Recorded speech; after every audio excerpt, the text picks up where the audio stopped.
कैसा होगा सलमान की आने वाली फिल्मों का लाइनअप? क्या वेलकम टू द जंगल में सलमान का कैमियो होगा?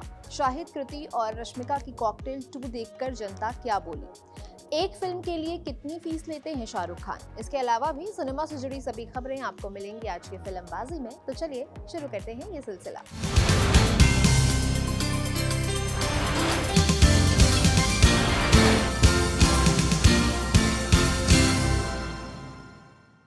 द हॉलीवुड रिपोर्टर इंडिया को दिए इंटरव्यू में राजकुमार हिरानी ने 3 इडियट्स और इसकी कहानी पर बात की। उन्होंने कहा, अभी इस पर बहुत काम बचा है। फिल्म की कहानी का आइडिया कुछ ऐसा होगा कि ये तीनों किरदार 15-20 साल के बाद कहाँ हैं, क्या कर रहे हैं, इस बारे में बात होगी। ये कॉलेज के बारे में नहीं है, इनकी अब शादियां हो चुकी हैं और बच्चे भी हैं। ये मिड लाइफ क्राइसिस से जूझ रहे हैं, लेकिन अब आगे क्या? फिल्म में एक बड़ा मैसेज भी होगा। उन्होंने कहा, स्क्रिप्ट में अभी कुछ और समय लगेगा, लेकिन कहानी बहुत बढ़िया है। पहली फिल्म जैसा ह्यूमर भी इसमें देखने को मिलेगा। विमोल चक्रवर्ती और चेतना पांडे की फिल्म हॉन्टेड 3D का सीक्वल बॉक्स ऑफिस पर अच्छा परफॉर्म कर रहा है। फिल्म इम्तियाज अली की मैं वापस आऊंगा, कंगना की भारत भाग्य विधाता से भी आगे निकल गई है। ताजा आंकड़ों के मुताबिक haunted 3D echoes of the past ने डोमेस्टिक बॉक्स ऑफिस से अब तक 18 करोड़ 65 लाख रुपए की कमाई कर ली है। वहीं इम्तियाज अली की फिल्म मैं वापस आऊंगा ने 14 करोड़ 60 लाख रुपए कमा लिए हैं। फिल्म की कमाई के बारे में शोशा से बात करते हुए विक्रम भट्ट ने कहा, कई लोगों को लगा कि फिल्म का प्रमोशन अग्रेसिवली नहीं किया गया, लेकिन मुझे फिल्म की सफलता को लेकर कोई आश्चर्य नहीं हुआ है। इसका प्रमोशन जहां होना चाहिए था वहां हुआ है। हमारे पास इतना बजट नहीं था कि हम बहुत ज्यादा इस पर खर्चा कर सकें, इसलिए हमने उस ऑडियंस को टारगेट किया जो हमें पता था कि फिल्म देखने जरूर आएगी।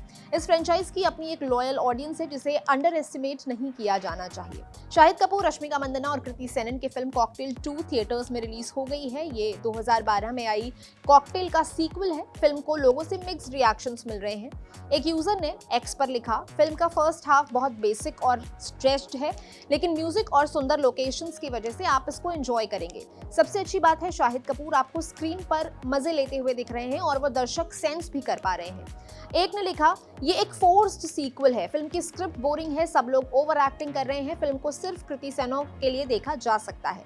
ये शाहिद कपूर की एक और फ्लॉप फिल्म है। एक और यूजर ने लिखा, ये एक सोललेस सीक्वल का परफेक्ट एग्जाम्पल है। मुझे लगा था कि ये मॉडर्न रिलेशनशिप्स पर बात करती हुई एक मजेदार फिल्म होगी, लेकिन ये खोखली निकली।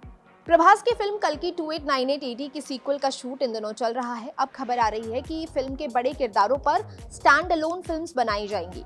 न्यूज पोर्टल गुल्टे की रिपोर्ट के मुताबिक ये फिल्म 1-1 घंटे की होंगी और इन्हें OTT प्लेटफॉर्म्स पर रिलीज किया जाएगा। रिपोर्ट में बताया गया है कि ये फिल्में कल्कि 2 के सिनेमा घरों में आने से पहले रिलीज की जाएंगी। स्टैंड अलोन फिल्मों में सबसे पहले अमिताभ बच्चन के कैरेक्टर अश्वत्थामा वाली फिल्म बनेगी। इसके बाद सुमति, सुप्रीम यास्किन और भैरवा पर बेस्ड फिल्में रिलीज की जाएंगी। सोशल मीडिया पर चर्चा है कि नाग अश्विन कल्कि का पूरा यूनिवर्स बनाएंगे। हालांकि अब तक इस बारे में मेकर्स ने कोई आधिकारिक घोषणा नहीं की है। प्रभास और संदीप रेड्डी वांगा की फिल्म स्पिरिट का शूट चल रहा है। अलग अलग लोकेशंस पर फिल्म को फिल्माया जा रहा है, लेकिन बीते दिनों खबर आई कि प्रभास ने शूट से 2 दिनों का ब्रेक ले लिया है। पहले तो इसे रिकवरी ब्रेक की तरह देखा गया, लेकिन अब पता लग रहा है कि संदीप वांगा के साथ हुए डिसएग्रीमेंट की वजह से प्रभास सेट छोड़कर चले गए थे। सोशल मीडिया पर कई रिपोर्ट्स में ये दावा किया है कि फिल्म के एक सीन को लेकर दोनों के बीच में आर्ग्यूमेंट हो गया था। ये एक इंटेंस और इमोशनल सीन है। इस सीन में प्रभास को एक-एक करके कई कमरों में जाना है और हर कमरा खून से सना हुआ होता है। बताया जा रहा है कि प्रभास ने जैसे ये सीन शूट किया, वो वांगा की इंटरप्रिटेशन से एकदम अलग था। दोनों ने इस सीन को लेकर डिस्कशन भी किया, लेकिन कोई नतीजा नहीं निकला, इसलिए प्रभास ने कुछ दिनों का ब्रेक ले लिया है। हालांकि कुछ रिपोर्ट्स ने इन खबरों का खंडन भी किया है। मेकर्स की तरफ से अभी स्थिति स्पष्ट नहीं की गई है। कल हमने आपको फिल्मबाजी में बताया था कि सलमान एक हिस्टोरिकल पीरियड फिल्म में काम कर सकते हैं। ये फिल्म फरहान अख्तर बनाने वाले हैं। वामसी पेडिपल्ली वाली SVC 63 का शूट तो चल ही रहा है। फिल्म से उनका लुक देखकर फैंस काफी एक्साइटेड भी हैं। इसके अलावा मातृभूमि और राजन DK वाली सुपर हीरो फिल्म, यानी सलमान के हाथ में अभी 4 फिल्में हैं और चारों एक दूसरे से अलग हैं। सलमान का लाइनअप देखकर उनके फैंस काफी खुश हैं, क्योंकि उनको इसमें वैरायटी दिखाई दे रही है। एक यूजर ने सोशल मीडिया पर लिखा, लोगों की फिल्में आती हैं, वो हिट, सुपर हिट, ब्लॉकबस्टर होती हैं, लेकिन भाई का दौर आएगा। जिस तरह की फिल्में वो कर रहे हैं, अब सलमान का कमबैक तय है। एक और यूजर ने लिखा, बुरा दौर सबका आता है लेकिन उससे लड़ने के लिए जिगरा होना चाहिए। सलमान के लिए क्या कुछ नहीं कहा गया, उन्होंने कितना क्रिटिसिज्म सहा, उनके वजन तक को लोगों ने निशाना बनाया और अब देखो क्या फिटनेस बना ली है। SPC 63 आने दो, सबके मुंह बंद हो जाएंगे।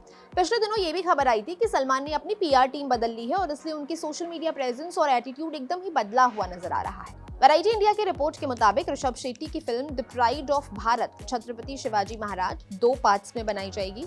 इसे 500 करोड़ रुपए के बड़े बजट में बनाया जाना है। प्रशांत वर्मा की जय हनुमान के बाद ऋषभ शेट्टी इस प्रोजेक्ट पर जुटेंगे। फिल्म का पहला पार्ट साल 2028 में और दूसरा 2029 में रिलीज किए जाने का प्लान है। The pride of Bharat Chhatrapati Shivaji Maharaj को संदीप सिंह डायरेक्ट कर रहे हैं। हाल ही में प्रोड्यूसर निखिल द्विवेदी ने अपने एक इंटरव्यू में शाहरुख खान की फीस के बारे में बात की। रणवीर इलाहाबादिया के पॉडकास्ट में उन्होंने शाहरुख की फीस का मैथ्स समझाते हुए बताया, शाहरुख अपनी फिल्मों के लिए 1 रुपए भी फीस नहीं लेते, वो बहुत स्मार्टली काम करते हैं। उन्होंने रणवीर का नाम लेते हुए कहा, मान लीजिए आप उनकी फिल्म के प्रोड्यूसर होते, आप उनके पास जाते, आप उनसे कहते कि हमारी फिल्म बनेगी 200 करोड़ रुपए में, आपकी फीस होगी 150 से 200 करोड़ रुपए। उनकी फिल्म अगर 500, 600 या 700 करोड़ रुपए कमा रही है और उसकी डिजिटल राइट्स की सेल 200 करोड़ रुपए है तो 900 करोड़ की तो रिकवरी है। वो बोलेंगे आप ये 200 करोड़ मुझे अपफ्रंट मत दीजिए, आप इस फिल्म को पहले बना लीजिए, फिल्म की डिजिटल, सैटेलाइट और म्यूजिक राइट्स की जो सेल होगी वो मैं रख लूंगा।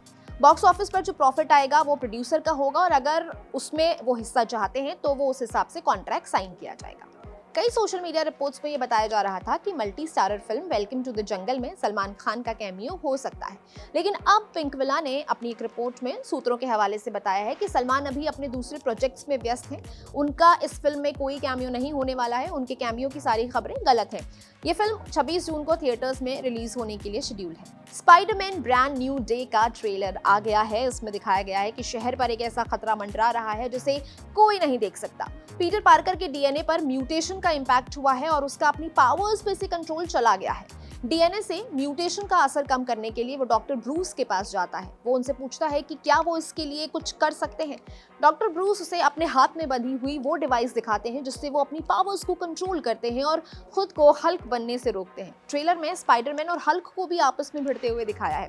टॉम हॉलैंड के साथ जेंडिया, जॉन बर्नथल, सेडी सिंह और मार्क रफेलो भी इसमें अहम किरदारों में हैं। डेस्टिन डेनियल क्रेटोन ने इस फिल्म को डायरेक्ट किया है। ये 31 जुलाई को वर्ल्ड वाइड रिलीज होने के लिए तय की गई है। अब बारी आज की फिल्म रिकमेंडेशन की। देखिए आज कॉकटेल 2 रिलीज हुई है, मिक्स रिएक्शंस मिल रहे हैं, लेकिन कॉकटेल जो ओरिजिनल फिल्म है वो लोगों के दिलों में अपनी एक कल्ट जगह बना चुकी है। आप चाहें तो उसे रिविजिट कर सकते हैं और अगर आपने हाल फिलहाल में ही मेरी तरह रिविजिट किए तो आप कमेंट करके जरूर बताइएगा और अगर आपने कॉकटेल 2 देख ली है तो आप बताइएगा आपको कैसी लगी। आज के फिल्मबाजी में इतना ही, दीजिए इजाजत, मुलाकात होगी कल। मैं हूं करिमा, कैमरा के पीछे मेरे साथी दीपक, आप देख रहे हैं कड़क। शुक्रिया।